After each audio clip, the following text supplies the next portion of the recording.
అందరికీ నమస్కారం. ఈరోజు హౌస్లో నాడు నేడు మీద క్వశ్చన్ ఇవ్వడం జరిగింది.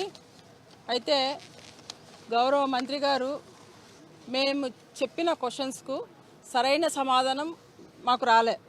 ఎందుకంటే గతంలో జగన్మోహన్ రెడ్డి గారి ప్రభుత్వంలో ప్రతి పేద విద్యార్థి కూడా గ్లోబల్ సిటిజన్గా తీర్చిదిద్దాలనే ఒక ఉద్దేశంతోనే ఆ రోజు నాడు నేడు అనే కార్యక్రమాన్ని తీసుకురావడం జరిగింది.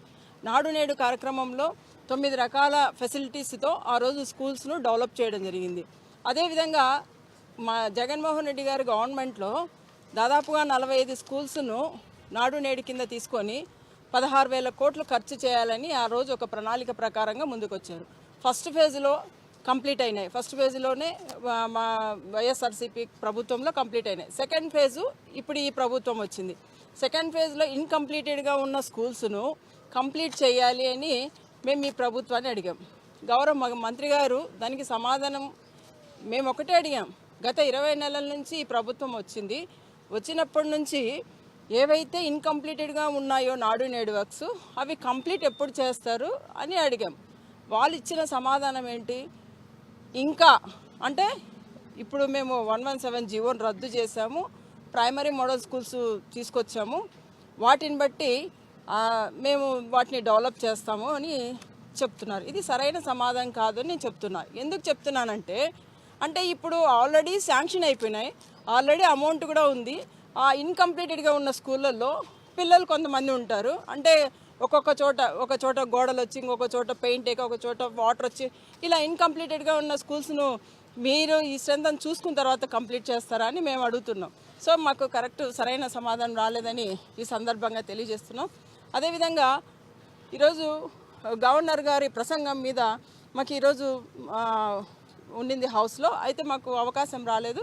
అయితే ఈరోజు మేము ఒకటే చెప్తున్నాం, గవర్నర్ గారి ప్రసంగం కూడా ఈరోజు ఆయన ప్రసంగం పూర్తి వినిన తర్వాత అక్కడ చూస్తే గవర్నర్ గారి ప్రసంగానికి ఈరోజు పూర్తిగా ప్రజలు వ్యతిరేకంగా ఉన్నారని నా అభిప్రాయం. ఎందుకంటే ఏదైతే ఈ ప్రభుత్వం అందించిన ఒక సబ్జెక్టునే గవర్నర్ గారితో చదివించారని చెప్తున్నాం. ఎందుకంటే వాళ్ళు ఏదైతే గవర్నర్ గారు ప్రసంగంలో చూసామో, ఏదైతే ఈ ప్రభుత్వంలో ఉన్న ఈ ముఖ్యమంత్రి గారు కావచ్చు, అలాగే మంత్రులు కావచ్చు, నాయకులు కావచ్చు, వీళ్ళందరూ కూడా ఏదైతే బయట ప్రజలను మభ్యపెట్టి మాటలు చెప్తున్నారో అవే మాటలను ఈరోజు గవర్నర్ గారు ప్రసంగంలో చెప్పించడం జరిగింది. అంటే ఇది పూర్తిగా అటు వాళ్ళ పబ్లిసిటీకిను బయట మన రాష్ట్రంలో ఉన్న రియాలిటీకి చాలా డిఫరెన్స్ ఉందని చెప్తున్నాం. ఎందుకంటే ఈరోజు సంపద సృష్టిస్తామని చెప్పి పబ్లిసిటీ చేసుకుంటున్నారు. సంపద వాళ్ళు సృష్టించటం లేదు, నిజంగా సంక్షోభంలోకి దింపేస్తున్నారని తెలియజేస్తున్నాం. రియాలిటీకి వస్తే సంక్షోభమే. అదేవిధంగా చూసుకుంటే ఎన్నో రకాలుగా వాళ్ళు ఈరోజు ఈ ప్రభుత్వము సర్వనాశనం చేయడానికి అనేకమైన స్టేట్మెంట్లు కూడా ఇవ్వడం జరుగుతుంది. అదే ఇంకా మనం ఈ ప్రభుత్వంలో పబ్లిసిటీకిను రియాలిటీకి చాలా డిఫరెన్స్ ఉందని తెలియజేస్తున్నాం. ఇంకా చూసుకుంటే వాళ్ళు గవర్నర్ గారి ప్రసంగంలో 2 పాయింట్లు చెప్పారు. అభ్యున్నతి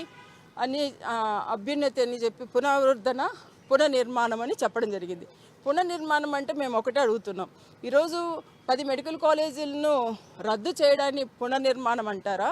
అదేవిధంగా నిరుద్యోగ భృతి 3,000 ఎగ్గొట్టడాన్ని పునర్నిర్మాణం అంటారా?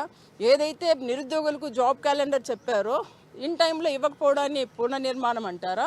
అంటే ఇలాగ చెప్పుకుంటూ పోతే ఈ ప్రభుత్వము ఈ చేసినవన్నీ కూడా ఈరోజు చూసుకుంటే ఈ గవర్నర్ గారి ప్రసంగంలో చాలా ఈరోజు దాదాపుగా సచివాలయం ఉద్యోగస్తులు 550 మంది చనిపోయి వాళ్ళు డైరెక్ట్ స్టేట్మెంట్లు ఇస్తున్నారు. ఈరోజు మమ్మల్ని ఈ ప్రభుత్వము చాలా నిర్లక్ష్యం చేస్తుంది. ఈవెన్ వాళ్ళను ఈ శివరాత్రికి వాళ్ళను మరుగుదొడ్ల దగ్గర, ట్యాపుల దగ్గర, టాయిలెట్స్ దగ్గర కూడా వాళ్ళకు డ్యూటీస్ వేసే ఈ ప్రభుత్వము నిజంగా వాళ్ళంటే ఎందుకు అంత నిర్లక్ష్యము, ప్రభుత్వ ఉద్యోగులు అంటే ఎందుకు అంత నిర్లక్ష్యం అని మేము అడుగుతున్నాము. ఏదైతే ఈ ప్రభుత్వ ఉద్యోగాలు మరణించారో వాళ్ళ కోసము ఈరోజు ఈ గవర్నర్ గారి ప్రసంగంలో ఎక్కడా కూడా ప్రభుత్వ ఉద్యోగుల సంక్షేమం గురించి ఒక్క మాట కూడా ప్రస్తావన లేదు.